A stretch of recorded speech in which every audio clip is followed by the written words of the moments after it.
Well, good morning, homeschoolers, and particularly welcome if you're a new homeschooler.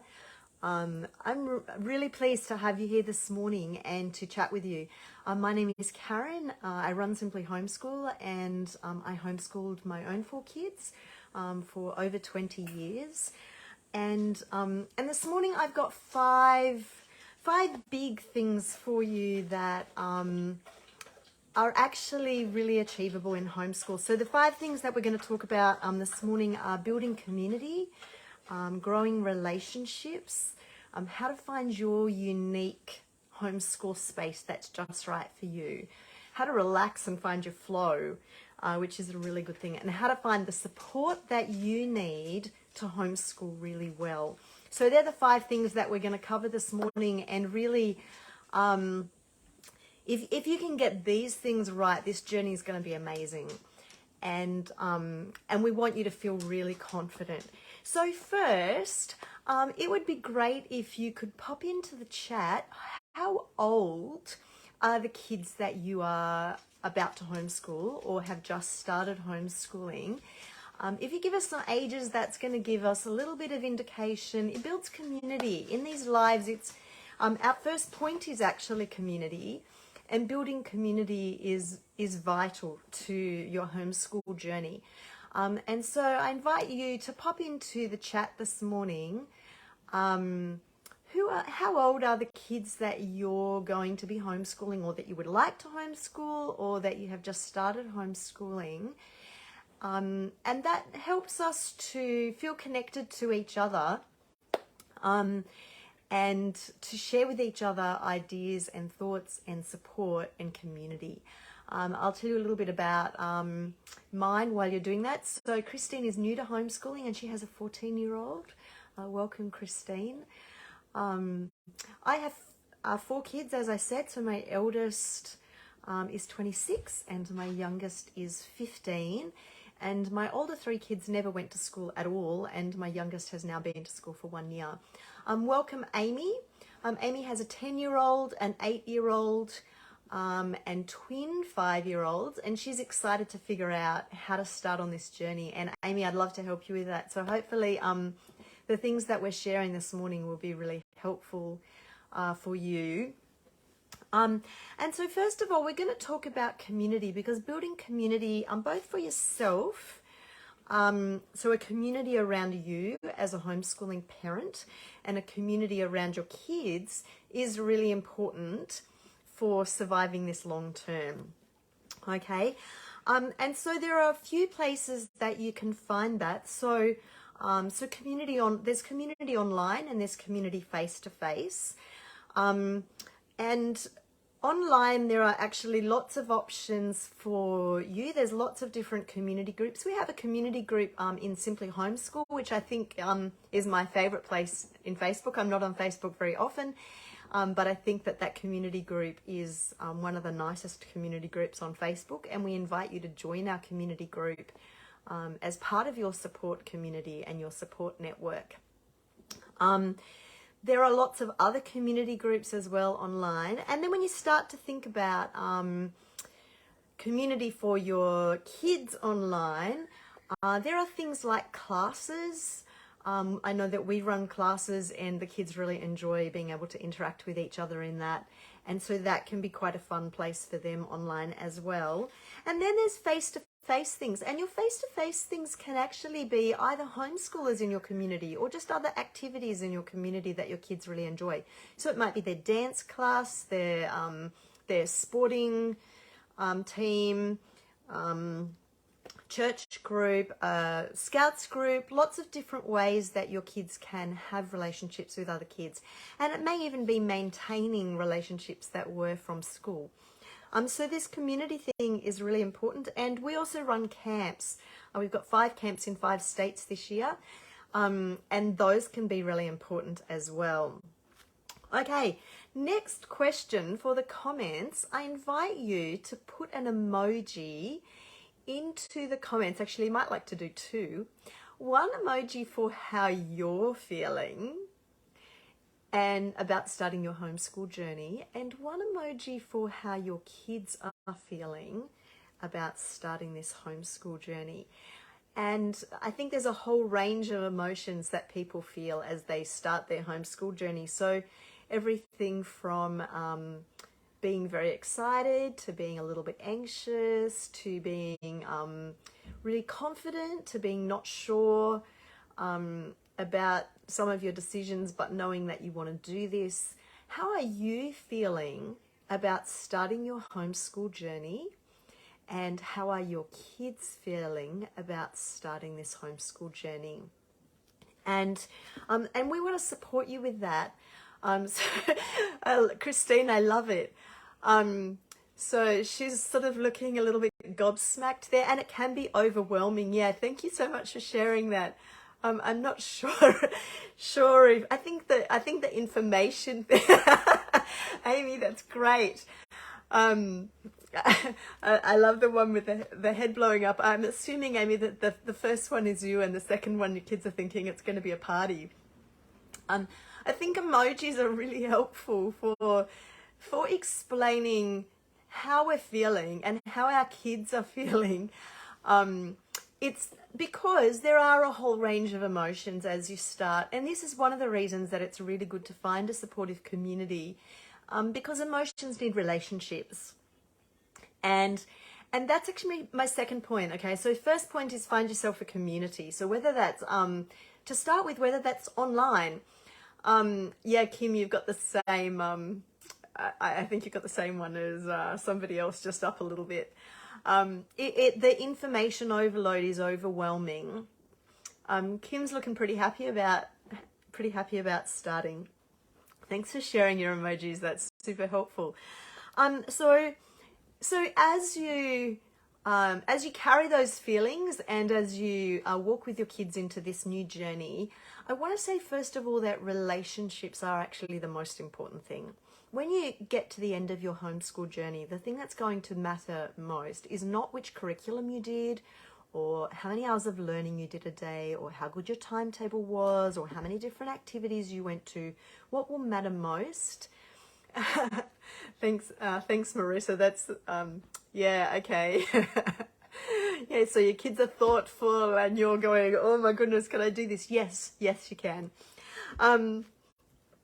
So what's going to matter most at the end of this is actually your relationships with your kids. When you look back over this, the thing that you are going to treasure the most, and that's going to have been the most important, is growing relationships. So it'll be the relationships that you have with your own kids, and the relationships that they develop between each other, with you, and with other people in their community, the friendships that they make. That's actually the most important above everything else you do. And that actually means that community thing right at the beginning and finding time for your family in this is really important. And so you don't really want to jump straight into, people often talk about, you may have heard about deschooling or unschooling. Deschooling is a little bit different to unschooling. Unschooling tends to be a more long-term philosophy. Deschooling is taking time to undo what you think school is. And that's actually a really long journey. I think you continue to deschool the longer you're out. So if you homeschool for 20 years, you continue to deschool more and more the longer you're out of the system. Deschooling is actually a way of us going on to our third thing. So our first thing was building community. Our second thing is relationships are really the most important. And so finding that community and having time to build good relationships with your kids really matters. But that brings us into finding your own uniqueness in your homeschool space. Okay? Because if you bring school at home, so when people start in different ways. So some people start with school at home. It feels comfortable. People often tend to go out and buy a curriculum that looks like school. You may have already done that, or you may not have. That has a timetable that your kids are going to spend 4 or 5 hours a day online, doing their schoolwork, sitting at the table. People often start their homeschool journey like that. But I would encourage you to leave lots of space to find your own unique flavor for your own homeschool journey.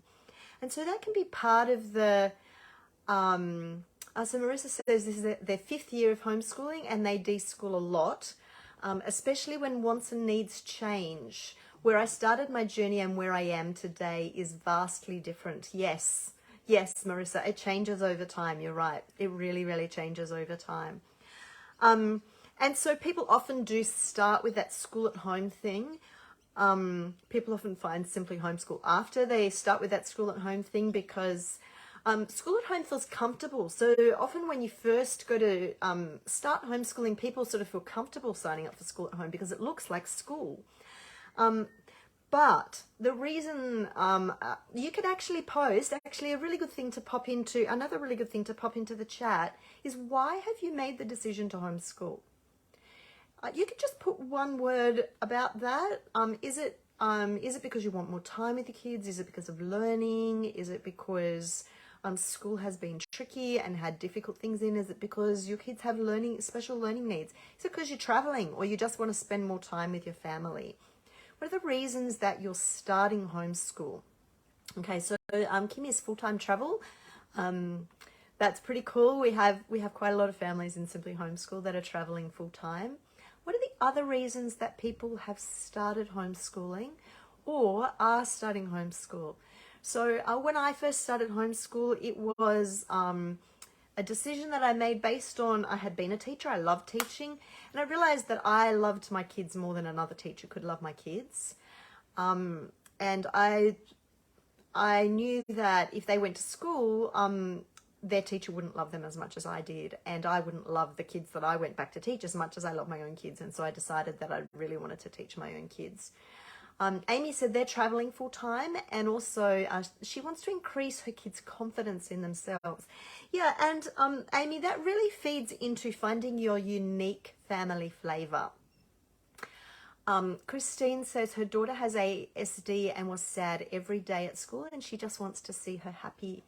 And so again, Christine, that's going to be about finding your uniqueness as a family and growing good relationships, because those are the things that actually really matter the most. So when you find how do you find the place where your family shines? How do you find your unique family flavor? So here's another thing to pop into the chat. What is the thing that your family does really well? What is your unique family flavor?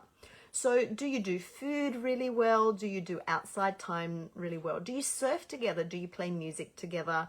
Do you play board games together? What is it that your family does well? What's your family good at? What are your skills? Do you speak 3 languages?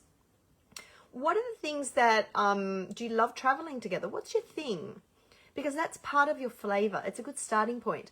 Marissa said they started because they were forced into it, because of a diagnosis of neurodivergence and being at a crisis point, and it's now their daily choice to be home educators because they see how they've thrived as a family. That's great to hear, Marissa. I think that's helpful for new people. Thanks so much for sharing that. Amy said her kids' confidence in themselves has increased so much. Marissa said they're a family of gamers. So is that board games or online games, Marissa? These things that your family is good at, your uniqueness, and it can be based on your skills. So for example, if you're really good at something, so one of the things that's part of my unique family flavor is I come from a long history of entrepreneurs, and in line with that, I've started my own business. I've been running a business for most of my kids, pretty much all my kids' lives. And so that's something that they've seen. That's been part of our family. And one of my kids now runs his own business. And so those things that are part of your unique family flavor are part of what your family does well, and it's a really good starting place because those things are really valuable, because your kids are going to just learn those things from your expertise and your love and your family flavor. And then once you've started with that point, then your kids also have their interests, and add in their interests because those things are really important. So what are the things that your kids are really interested in? what are the things that your kids love to do? Do they love fishing? Do they love raising chickens? Do they love art? Do they love dance? Do they love music? I don't know, what is it that your kids, again, drop it in the chat. There are so many interests that different kids have that are really good to focus on. What do they love doing in their free time? Do you have a reader who is always curled up somewhere with a book? Do you have a kid that's always in the kitchen and always cooking stuff in the kitchen? Do you have someone who's really social and loves going out? Do you have a surfer? What are your kids really good at that they really love? Because these are part of your family flavor, things that you can add into your homeschool journey that make your family unique.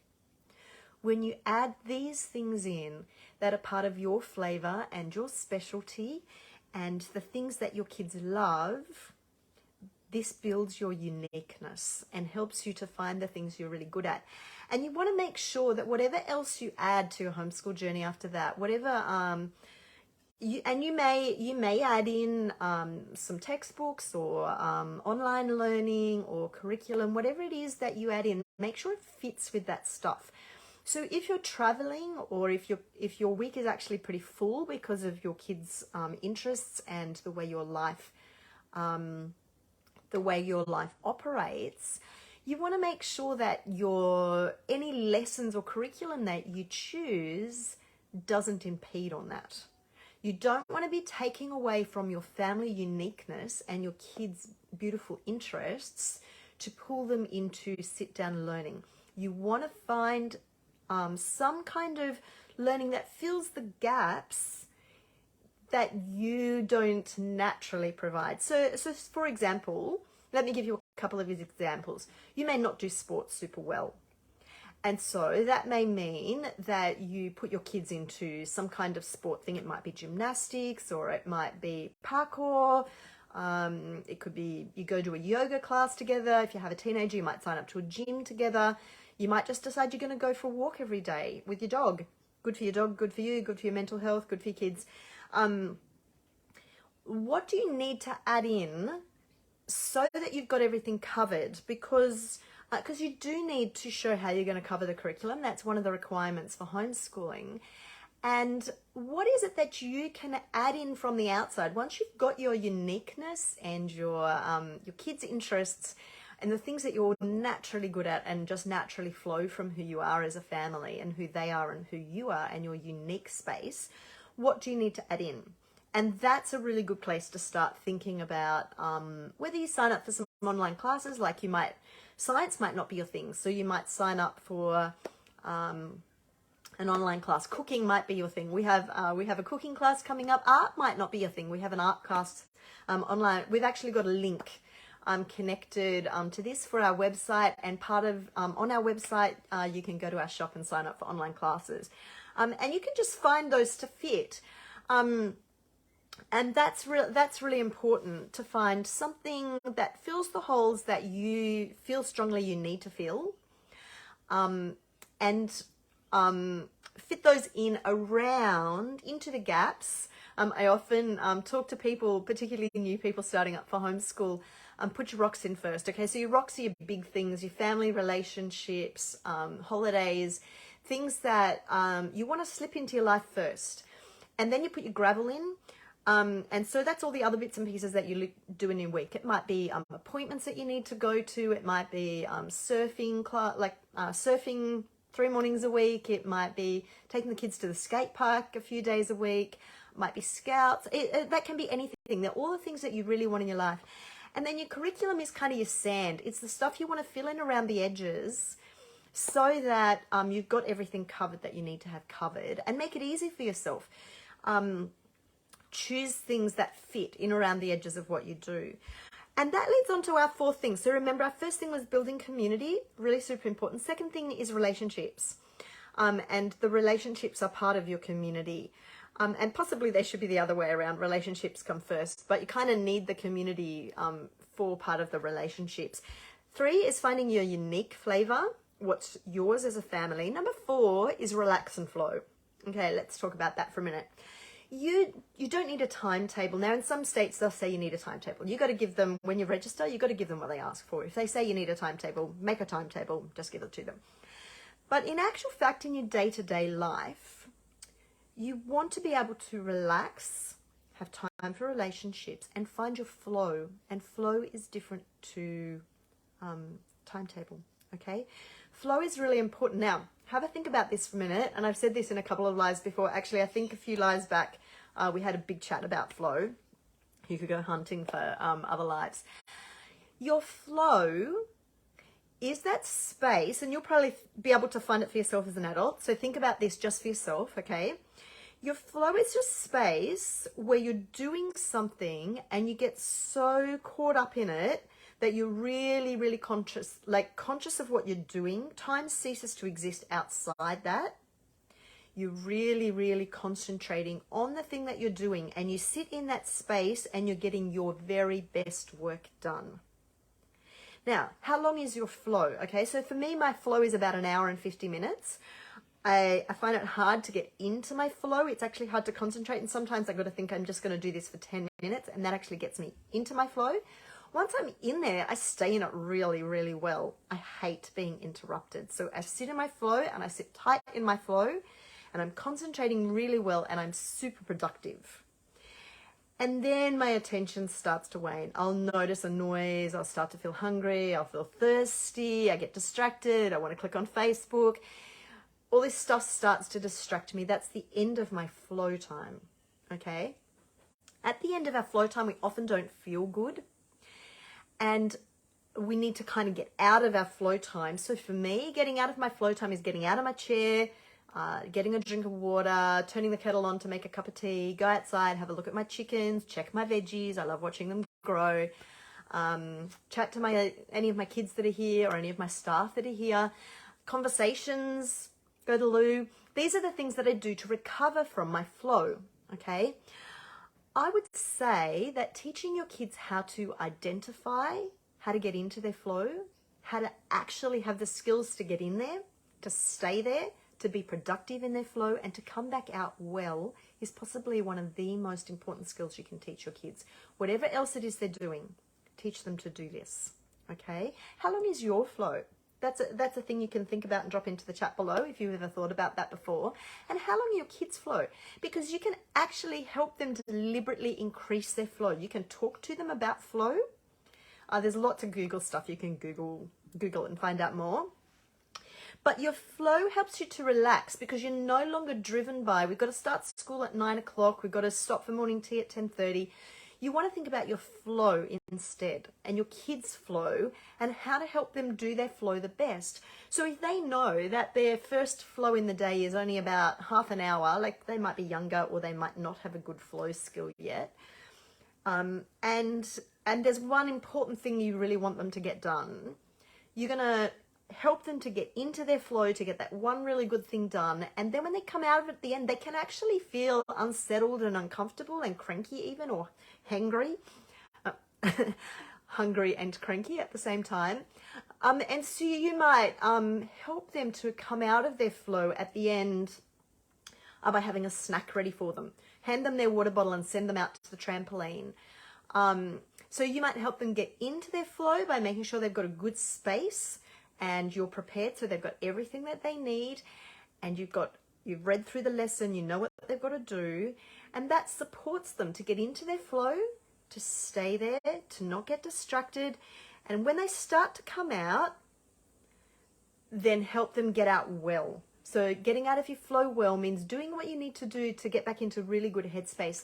Now, if you help them with their flow, you can actually help them learn how many lots of flow can they get per day. So they might get one longer flow at first that's nearly an hour. Their second flow might only be half an hour. And their last flow, they might be able to get another flow in the afternoon if it's something that they really enjoy. If it's something that they really love. They might be able to get flow on Lego, for example, or reading a book. One thing that's a little bit of parent survival tip, kid survival tip.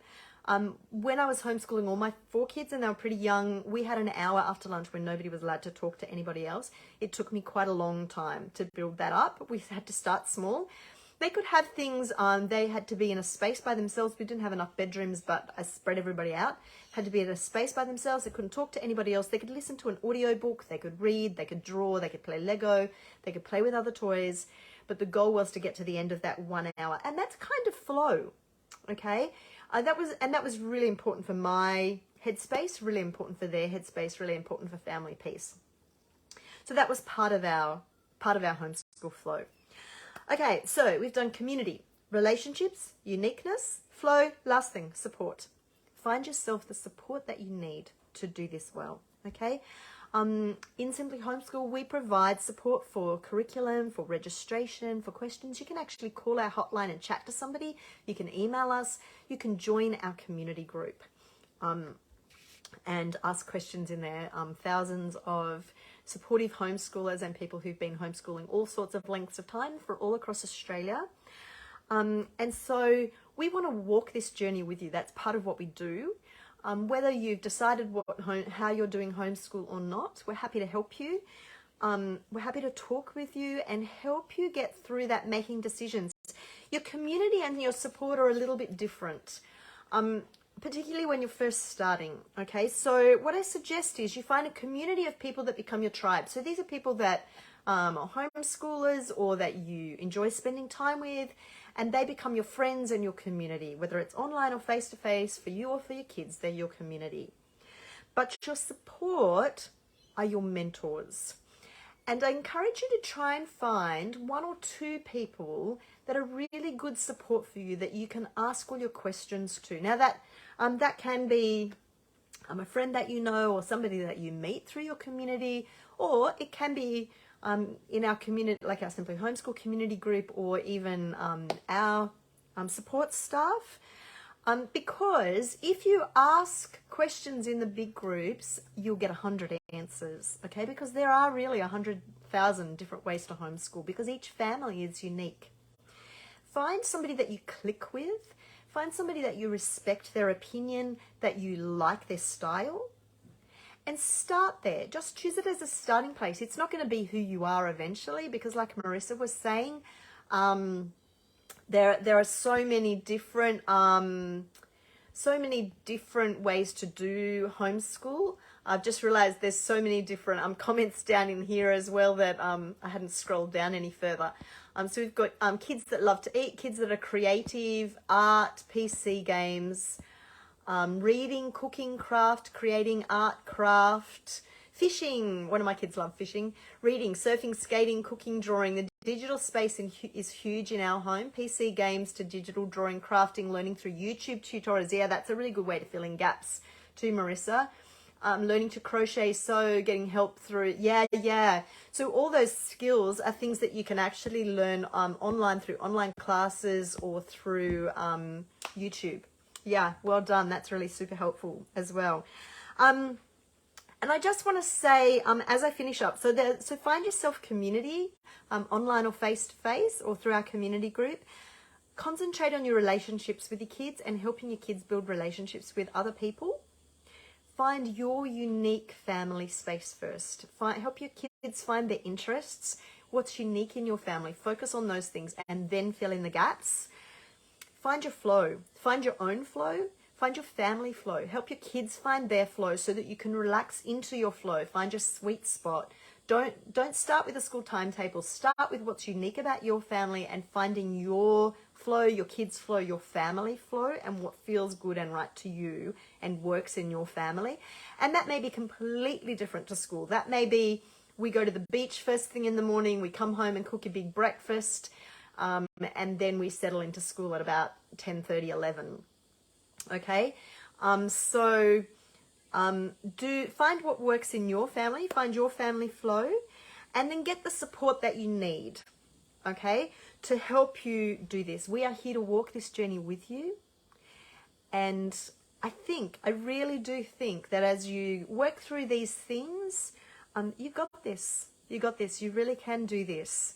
And I hope you really enjoy the journey. I'm happy to touch base with you. If you've got anything that you'd really like help with, do feel free to contact us. You could post your questions in the chat below and we'll get back to you. We can offer to give you a call, or you can email us or give us a call. So whether it's helping your kids find their needs and interests, working out how much you actually need to do, how much is enough, how to get through the registration process, what curriculum is right for you. Do you need a curriculum? How to manage homeschooling multiple kids, special needs kids, managing homeschool and work, how to find your local community. All these are things that we can help with. Okay, so really encourage you, post your questions below or get in contact with us. We're here to help. We'd love to walk this journey with you. Have a great day.